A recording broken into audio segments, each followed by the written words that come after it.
Good evening. Tonight is a special occasion for several reasons. In addition to celebrating books and those who put a premium on literacy and freedom, in a few minutes, we will delight in hearing from one of the foremost purveyors and guardians of American culture. It's been a great joy to host today, the past couple of days, David Lehman at the University of Vermont, where I want to publicly thank my colleagues in the department, Holly and Tilza and Julie, and our current chair who's here, Dan Fogel, who's here with his wife, Rachel Kahn Fogel, who are friends, old friends of tonight's featured reader. For the past couple of weeks, students had been engaged with his poems, and like his lines of verse in the spirit of his vocation, he was exceedingly charming, generous, and modeled a buoyant intelligence, which I am excited for you to experience tonight. Over the past 3 decades, through his many books and poems and edited volumes, David Lehman has shared with acute intelligence the richness of our culture, modeling an engagement with the literary arts that affords, and popular arts that affords meaning to our lives and makes room for future generations of aspiring writers and critics to proceed with his achievement in mind.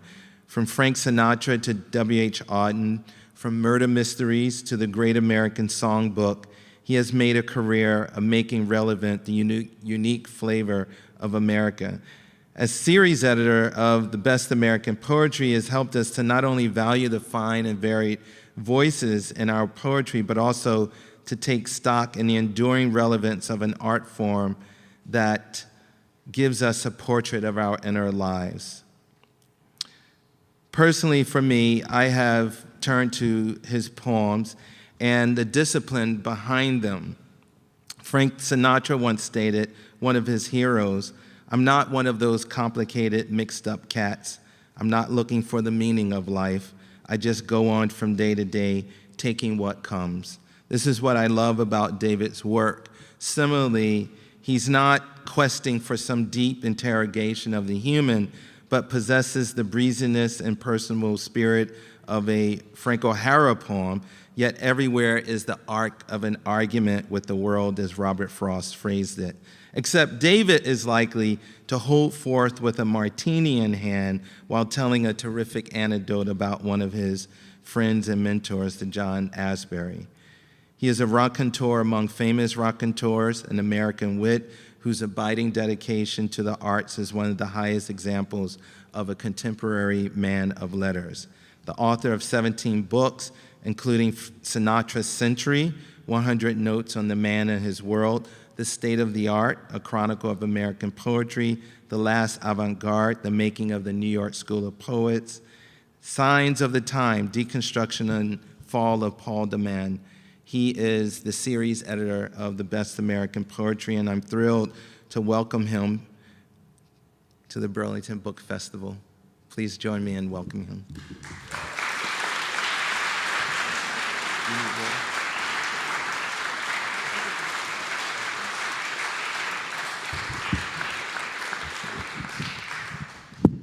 Thank you, Major. I couldn't have asked for a better, nicer, sweeter, more generous introduction.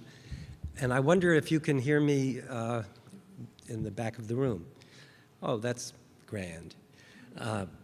So I want to thank Major for his introduction and for bringing me to the University of Vermont, this beautiful campus in this lovely town.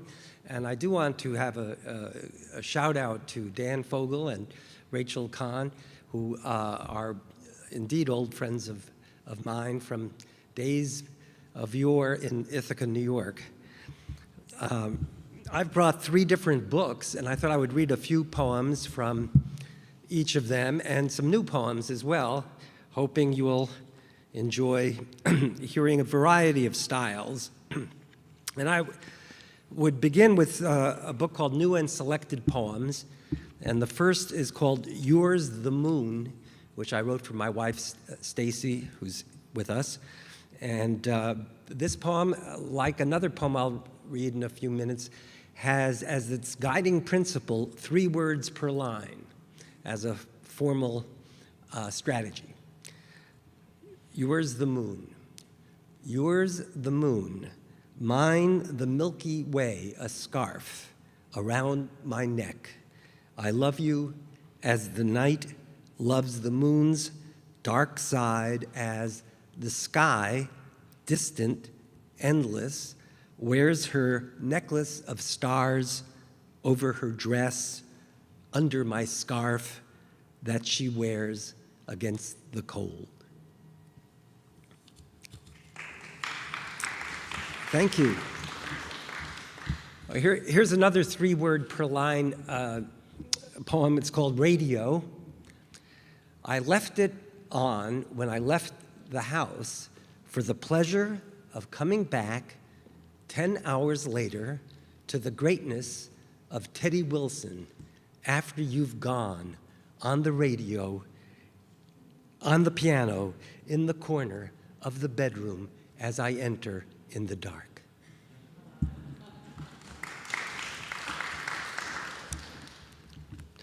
Oh, for 5 years, I wrote a poem a day, which is a very good practice. You get a lot accomplished, and you can take a lot of chances if you've accumulated some poems. And Dan and Rachel know a friend of ours named A.R. Ammons, Archie Ammons, who was the poet in residence for many years at Cornell University. He's no longer with us. But he's mentioned in one of my daily poems. This is March 15, because all the daily poems have dates instead of titles. March 15, wisdom has the logic of a haiku, not a syllogism. The difference is spring, the light lasting longer in March, the month of mud. When hungry, eat. When angry, cool off. If a woman named Karen comes to check your gas meter, do not jump her. Everyone's in the mood. I haven't seen a crocus or a rosebud, but it might as well be spring on the radio. Archie phones and says he's high on coke, which in our private code means he's bullish on Coca-Cola stock, which has already doubled and split. But just wait till they get to China.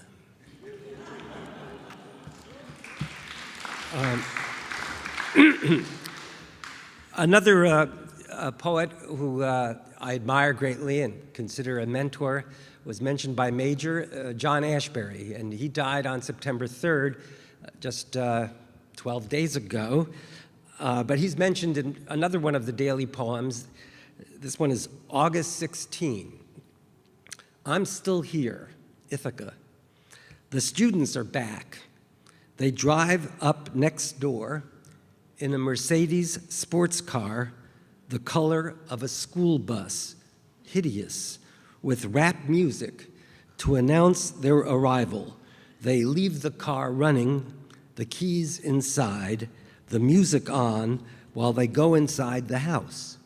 I walk over, remove the keys, toss them in the bushes, walk away unobserved, and think of Ashbery's line, there's only one thing worse than rap music, French rap music.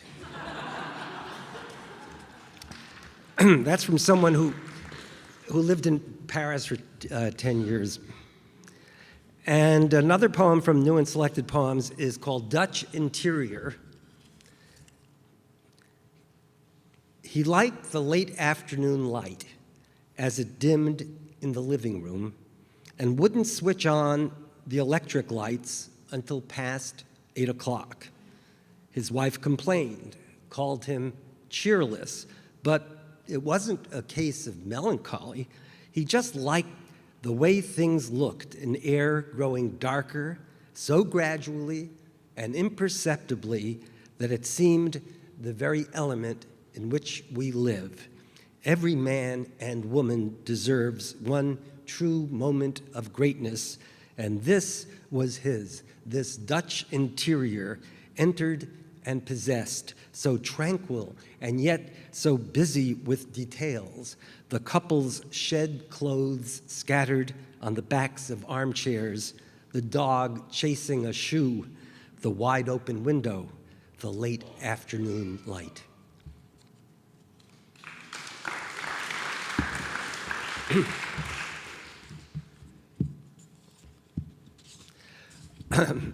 I hope there are some students here because I have to share with them a poem from my book, Operation Memory, which will prove invaluable to students. It's called One Size Fits All, a critical essay. Though, already, perhaps, however, on one level, among other things, with, in a similar vein, to be sure, make no mistake, nary a trace. However, aside from with, not, and not, rather manifestly indeed, which is to say, in fictional terms, for reasons that are never made clear, not without meaning, though, as is far from unusual, perhaps too late. The first thing that must be said is perhaps, because, and not least of all, certainly more, which is to say, in every other respect, meanwhile. But then perhaps, though, on the whole, alas. Moreover, in contrast, and even admittedly partly because, yet it must be said, even more significantly, perhaps, in other words, with, whichever way, one thing is clear, beyond the shadow of a doubt.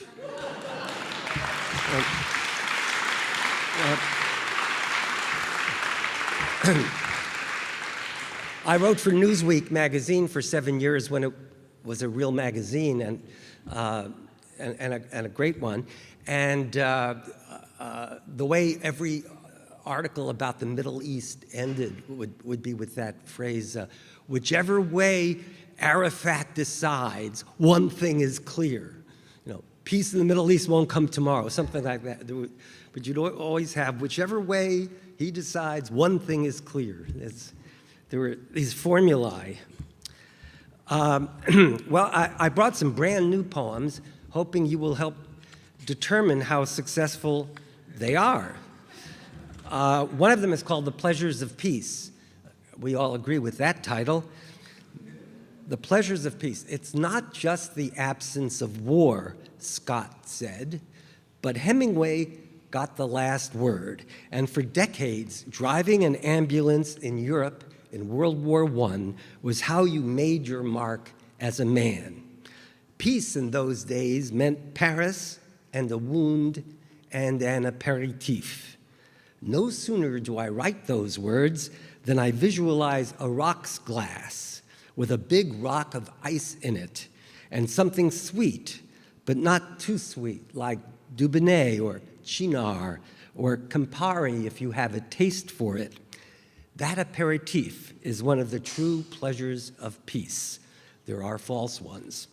So I go upstairs to see what we've got in my homemade bar, and I decide on 2 jiggers of ice-cold gin, 1 jigger cold vermouth with an onion and an ice cube to keep it cold, and I make 2 of them, 1 for me, 1 for Stacy, and I sip my Gibson, not too fast, and this moment is one of the pleasures of peace as I see it, though nothing beats a summer afternoon, a book, a stream.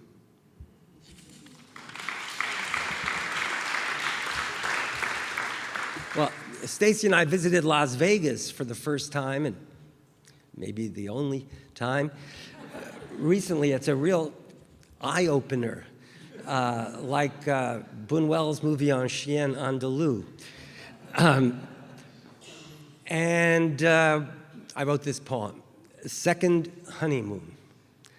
Every day I see you naked is a great day, the gentleman says, and his wife puts on a black bra and matching panties, and it's like a second honeymoon, plus caviar and champagne in the afternoon, singing songs by Kern and Gershwin, played in a florid manner by the piano player with the cosmetic face who went to Juilliard, never dreaming that he'd end up here in the lobby of the Bellagio in Las Vegas. I think I probably owe that line to my wife. Gives me some of my best lines. There's a wonderful song called You're My Thrill that Helen Merrill, a very fine jazz singer, sang. I found inspiration in the phrase, "You're my thrill." And it's in two parts. One, you're my thrill, my joint, my shot, my magic pill. I dwell in that gaudy den of smoke and mirrors where, when you close my eyes, I take a trip to paradise, a casino where I always win, as long as I'm within the grip of the labyrinthine dream I'm in. I may never get wise, may never disbelieve these lies, yet I know I must get high. 2, admit it, you're one of us. You didn't miss the bus. You need to get drunk on wine or weed or stronger junk. Maybe you're addicted to kinky sex, bouncing your checks, blaming your ex, imitating Oedipus Rex. Or maybe you need a fix of speed, acid, ecstasy, sin, coke, angel dust, gin, or the white magic of heroin. You know it's true, and you know who. You're my thrill. Where's my will? To you, therefore, I repeat the sweet, immortal words of Charles Baudelaire and declare, drink in hand, bidding you goodbye, you must get high. But Baudelaire wrote a poem called Enivrez-vous, which means you must get high, you must get drunk. And it's a very good poem. Here's a poem without a title, just called Poem. In 1998, when Sinatra died, my mother called to console me. I said, well, he was old. He was 82. That's not old, my mother said. She had turned 83 that January. And last Sunday, I was talking to John Ashbery 2 weeks after he turned 90. He expressed his sympathy on the loss of Stacy's mother. I said, well, she was 90 years old. Yes, he said, we 90-year-olds, and left the sentence unfinished. And the man who makes the same mistake twice is exonerated. That last line is a lift from John Ashbery. It must have been something cosmic because I wrote all these poems about John Ashbery and phoned him just 2 days before he passed. Well, here's a poem called An Existential Threat. It used to mean one thing. A Cleveland man tells his wife he's going to buy a pack of cigarettes. Then he gets in his car and drives vaguely south. The cops draw a blank. The frantic wife refuses to give up hope, and when the cops strike out, she hires a detective agency. Years go by. She forgets about it, moves on with her life. 5 or 6 years later, the husband resurfaces, living in Columbus, and he is married to the same woman, with the same kids, the same backyard, the same everything. In bed at night, with his wife asleep beside him, the husband uses a flashlight to read a thin novel about a man who leaves his wife and takes up with the waitress who brings him his whiskey in a rocks glass. That man was enduring an existential threat, though later it got downgraded to a midlife crisis, as a hurricane gets downgraded to a tropical storm. That's what the term used to mean. Now it means they want to wipe you off the map. Have you noticed how existential is that? It means something else.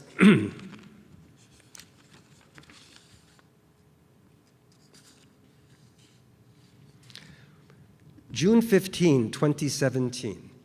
It is June 15, 2017, a Thursday, 40th anniversary of the infamous day the Mets traded Tom Seaver to Cincinnati. And they're still losing. I mean, we are. 7-1 to the Washington Nationals, a team that didn't exist in 1977, the summer of a little tour in France with Henry James in a yellow Renault 12. The light, a lovely gray. The rain, a violin concerto. Prokofiev's No. 2 in D major. And I had books to read. Huxley, Woolf, Forster, and their enemy F.R. Leavis. Empson, a little dull for my taste. Also Freud on errors. Norman Mailer on orgasms. James Baldwin in Paris. Dostoevsky's Notes from Underground, Part 1. And John Ashbery tells me he is reading The Possessed, translated as The Demons in the newfangled translation, while Ron and I stay faithful to Constance Garnett. I mixed gin and vermouth, stirred it, added an onion, and Rosemary Clooney sang, "It Could Happen to You." And I was a healthy human being, not a sick man, for the first summer in 3 years.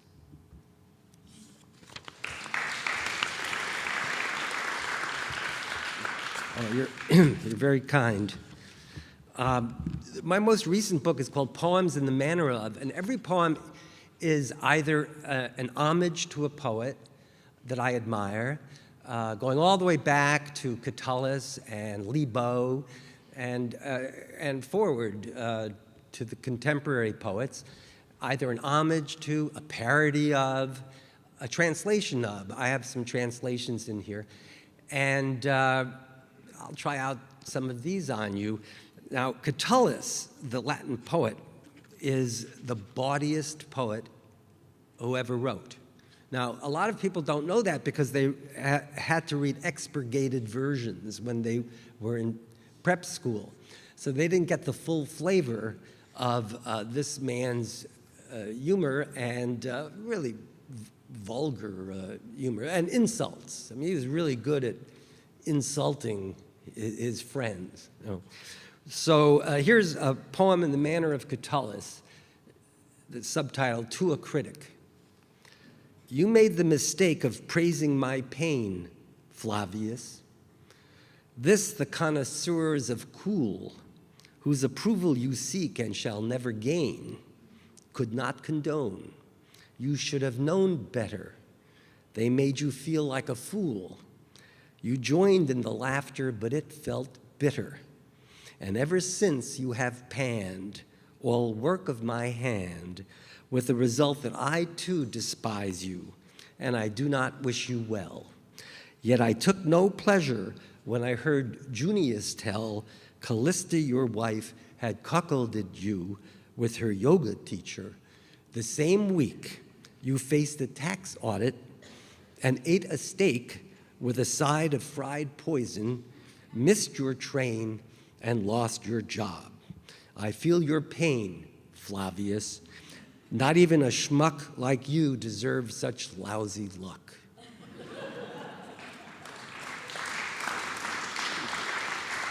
Well, the great Japanese poet of the 17th century, Basho, specialized in haiku and renga, and one of his most famous haiku is one that I tried to translate in Kyoto, doing it properly. 5 syllables in the first line, 7 in the second, 5 in the third. I must have tried 20 versions, and what I wound up with was a poem in the manner of Basho.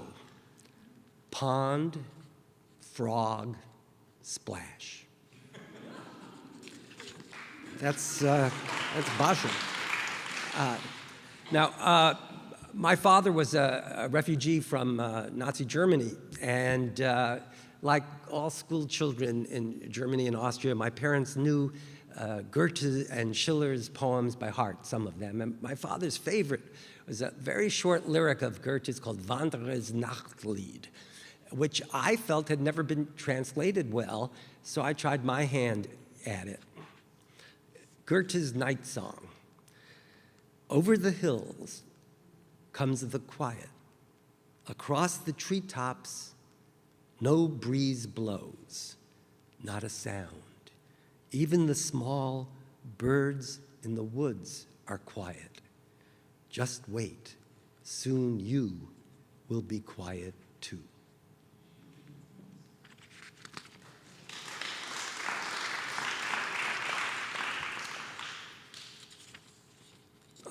Do you know what a cento is?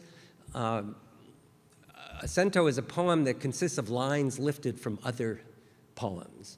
And it's a great way to write because you can just, T.S. Eliot said, immature poets imitate, mature poets steal. A cento is one of the cool ways you can steal, And I like the Romantic poets. So here's cento, the true romantics, every line lifted from one or another Romantic poet. I hid my love when young till I heard the thunder hoarsely laugh, heard the skylark warbling in the sky, for the eye altering alters all. But with a sweet forgetting and a heaven in a wild flower, the awful shadow of some unseen power hath had elsewhere its setting. I would build that dome in air, and in the icy silence of the tomb, for the sword outwears its sheath, and whom I love indeed, and all I loved alone, ignorant and wanton as the dawn. Now, a Romantic poet about whom many poets have very mixed feelings is William Wordsworth, who probably had the most profound influence of any of the Romantics, but in some ways is the hardest to like in his personality, from what we know. But he was a tremendous poet. Here's a poem in the manner of William Wordsworth. I ran with the wind like a boy in the journey of my solitude. When joy surrounded me like an ocean, I could not stand in, but could drown in. And thus was born my theory of joy, alloyed with fear and more subdued than a breeze lifting a lone leaf to a hill of high altitude. If such a thought were vain, to me it yet remains the breath of life itself, greater than grief and lonelier than a cloudless sky. Not even, my sister, my life, not even if death should be thy lot, would I lose faith that I, in body bruised, but with dignity high, with visage grim to meet the pains of sleep, will yet sustain the never-ending poem of my brain.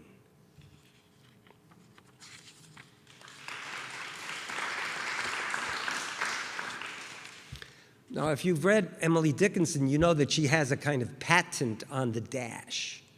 Now, she uses dashes to punctuate her poems, and her poems are really quite amazing. And she also wrote a poem a day for a couple of years, 1863, 1864. Well, she's not an easy poet to imitate, but poem in the manner of Emily Dickinson, Paradise. Dash, circa 1886. That's, I love multiple choice exam as a form. We've all had many multiple choice examinations, so we know that, but I don't think it's really been used as a poetic form. So I wrote a Freud quiz, and there are 25 questions. I would read just a couple of them. Freud quiz 1. Freud in German means A, fright, B, joy. C, sauteed lightly with olive oil. D, the young eagle, a rank imposter, fled the Reich. E, the same thing it means in German. F, the fourth movement of Beethoven's Ninth.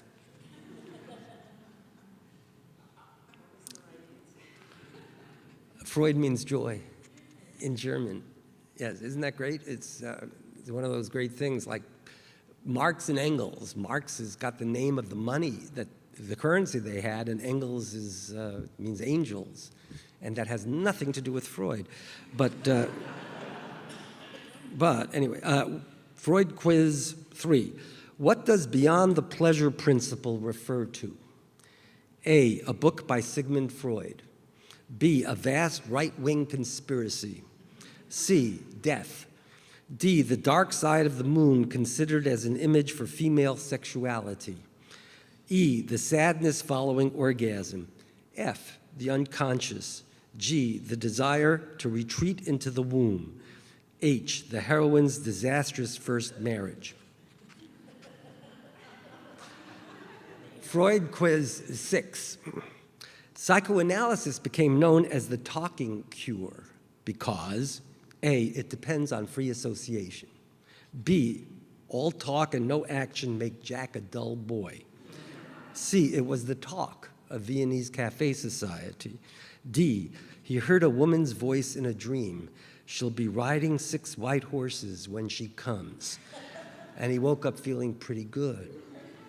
E, the shrink with the hearing aid is the single greatest metaphor for the profession since Groucho Marx told a mother of 8 that he liked his cigar a lot, but took it out of his mouth once in a while. And the conversation went on from there. F, a session was like a church confessional. Freud quiz 7. In Freud's view, when the Dalai Lama met Salvador Dali, A, they discussed a possible merger of surrealism and Buddhism. B, they criticized US foreign policy. C, they were in a Gap commercial for khaki trousers. D, they sang, "Hello, Dolly." E, it was like the meeting of an umbrella and a sewing machine on an operating table.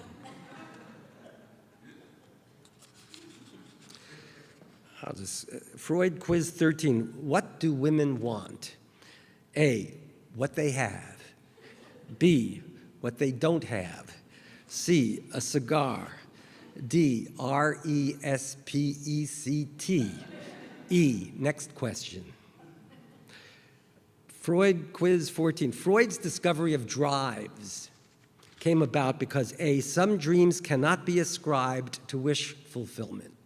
B, when Freud played golf in Scotland, he favored drivers over putters. C, he was inspired by the Walter Donaldson song, "You're Driving Me Crazy." D, there was no better way to account for the animal attraction between the sexes, which would otherwise exist in strict opposition. E, there was no other way to explain death. The A was the right answer, which you don't remember. That was strategic.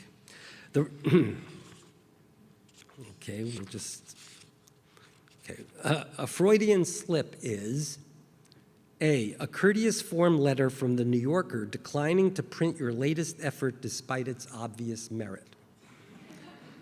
B, a patch of a woman's white slip strategically exposed beneath her skirt or dress. C, the inability to keep a secret, usually but not always sexual. D, the laughter aroused when a rotund man slips on a banana peel and flies spectacularly to a hard landing on the pavement. E, a mistake attributable to deep subconscious elements in the human psyche. F, an error.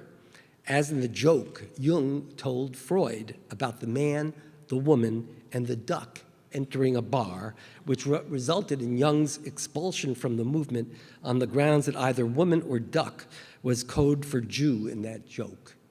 And there's a footnote indicating that a pig figures in the joke. but in a purely rhetorical sense. If you tell an animal joke, your chances of getting a laugh will improve if you make the animal a duck, Jack Benny told an interviewer.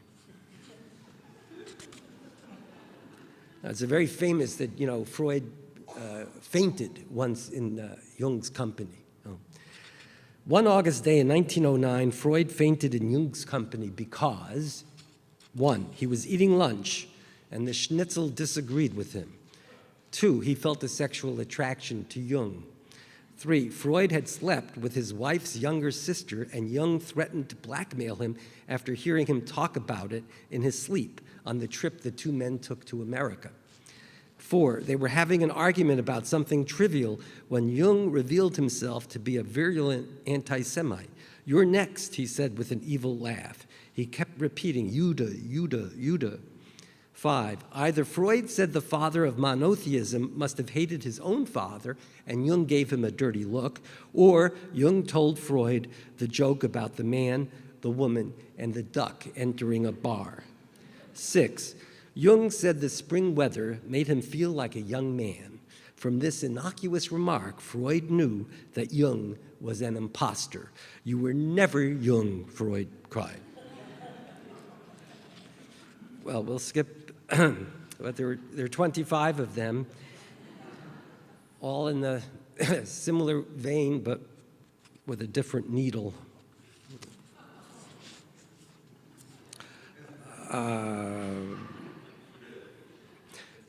Here's a poem in the manner of William Carlos Williams, wonderful poet.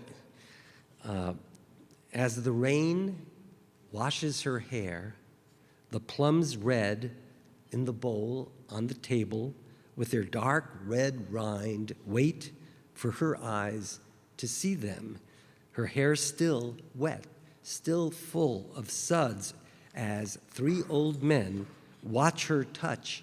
She sees them look at her in the painting of Susanna bathing. 2 poems in the manner of Edna St. Vincent Millay. Edna St. Vincent Millay is a very underrated poet. She was tremendously lauded and celebrated in her lifetime, and as a result was punished later for being famous and successful, and perhaps for being a champion of free love and avant-garde art. But one thing I noticed about Edna St. Vincent Millay is that if you kept the first and last word of her lines and omitted the rest, you get a lot of what she's doing. So here's an example. 1, I presently and jest and see and breast, and all my pretty follies flung aside, that gaze, naked pride, spread ways. I remained but one more dream, cherish gained and supreme, a ghost you knew who would have loved you in a day or two. 2, what and why I have forgotten, and what arms have lain under head. But rain is full of ghosts that tap and sigh upon reply, and pain for unremembered lads that not again will cry. Thus the lonely tree, nor one yet before, I have come and gone, I, me, a little while, no more. Well, Dorothy Parker is another underrated poet, very witty member of the Algonquin Round Table, and she's very well known for a 2-line poem which she called News Item, and the 2 lines are, men seldom make passes at girls who wear glasses. Well, that's no longer true, of course, since they've become fashion accessories. Poem in the manner of Dorothy Parker. Dorothy Parker, who wrote witty stories, did not foresee that spectacles would become fashion accessories. Men seldom make passes at girls who wear glasses. And today, in Washington Square Park, I thought of her, Miss Parker, and what she might say, assessing the spectacles of our day. Even the nicest lasses have tattoos on their asses. Well, I have a translation of a poem by Mayakovsky. Perhaps I should read that. I don't know what time it is, but it seems to be that time. Do you think? Well, Vladimir Mayakovsky had a special place in my heart. He was a great, great poet. And I wrote several poems in the manner of Mayakovsky. And one of them was published in the Kenyan Review, and it was reprinted in the San Diego Reader. And they had a picture of me next to the poem. And underneath the photo, it said Vladimir Mayakovsky. So that's on my office door. And he wrote a poem called Bruklinsky Most, which means Brooklyn Bridge, when he visited the US in 1925. And here it is. Hey, Coolidge, shout for joy. I've got to hand it to you with compliments that will make you blush like my country's flag, no matter how United States of America you may be. As a madman enters a church or retreats to a monastery, pure and austere, so I, in the haze of evening, humbly approach the Brooklyn Bridge. Like a conqueror with cannons tall as giraffes, entering a besieged city, so, drunk with glory, higher than a kite, I cross the Brooklyn Bridge. Like a painter whose smitten eyes pierce a museum Madonna through the glass of a frame, so I look at New York through the Brooklyn Bridge and see the sky and the stars. New York, hot and humid until night, has now forgotten the daily fight, and only the souls of houses rise in the serene sheen of windows. Here the hum of the L can hardly be heard, and only by this hum, soft but stubborn, can you sense the trains crawling with a rattle as when dishes clatter in a cupboard, and when from below a merchant transports sugar from the factory bins, the masts passing under the bridge are no bigger than pins.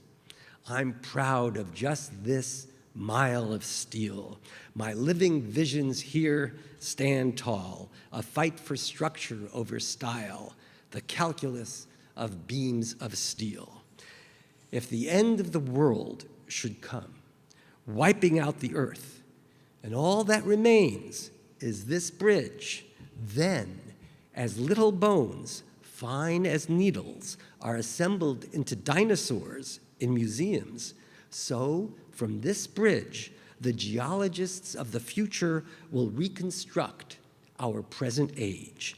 They will say, this paw of steel linked seas and prairies. From here, Europe rushed to the west, scattering Indian feathers in the wind. This rib reminds us of a machine. Imagine having the strength while standing with one steel leg in Manhattan to pull Brooklyn toward you by the lip.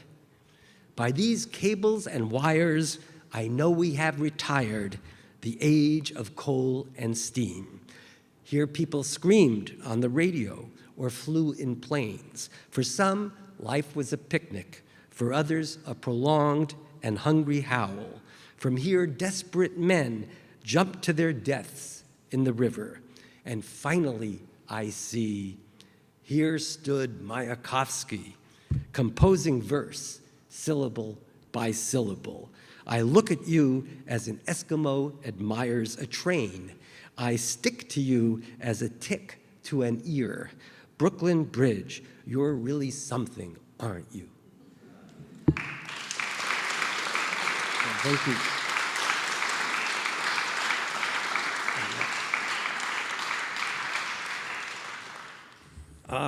Perhaps I should read When a Woman Loves a Man, or you think something else? No, this advisor of mine over here is the boss. What do you think? Or Story of My Life? Which one do you think I should read? She doesn't know. No, she's a very diplomatic individual. Okay. Okay, where is it? When a woman loves a man.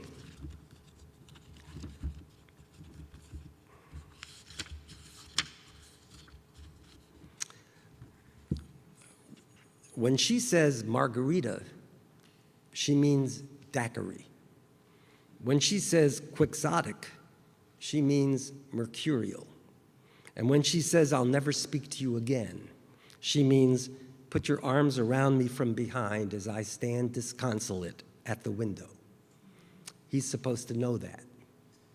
When a man loves a woman, he is in New York and she is in Virginia, or he is in Boston writing and she is in New York reading, or she is wearing a sweater and sunglasses in Balboa Park, and he is raking leaves in Ithaca, or he is driving to East Hampton and she is standing disconsolate at the window overlooking the bay where a regatta of many-colored sails is going on while he is stuck in traffic on the Long Island Expressway.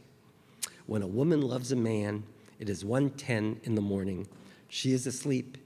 He is watching the ball scores and eating pretzels, drinking lemonade, and 2 hours later he wakes up and staggers into bed where she remains asleep and very warm. When she says tomorrow, she means in 3 or 4 weeks. When she says we're talking about me now, he stops talking. Her best friend comes over and says, did somebody die? When a woman loves a man, they have gone to swim naked in the stream on a glorious July day with the sound of the waterfall like a chuckle of water rushing over smooth rocks, and there is nothing alien in the universe. Ripe apples fall about them. What else can they do but eat? When he says, ours is a transitional era, that's very original of you, she replies, dry as the martini he is sipping. They fight all the time. It's fun. What do I owe you? Let's start with an apology. Okay, I'm sorry, you dickhead. A sign is held up saying, laughter. It's a silent picture.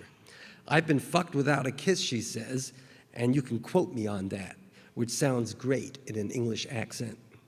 One year they broke up 7 times and threatened to do it another 9 times. When a woman loves a man, she wants him to meet her at the airport in a foreign country with a Jeep. When a man loves a woman, he's there. He doesn't complain that she's 2 hours late and there's nothing in the refrigerator. When a woman loves a man, she wants to stay awake. She's like a child crying at nightfall because she didn't want the day to end. When a man loves a woman, he watches her sleep, thinking, as midnight to the moon is sleep to the beloved. 1,000 fireflies wink at him. The frogs sound like the string section of the orchestra warming up. The stars dangle down like earrings the shape of grapes. That's my poem. Thank you very much. Thank you. Thank you very much. Thank you. Thank you.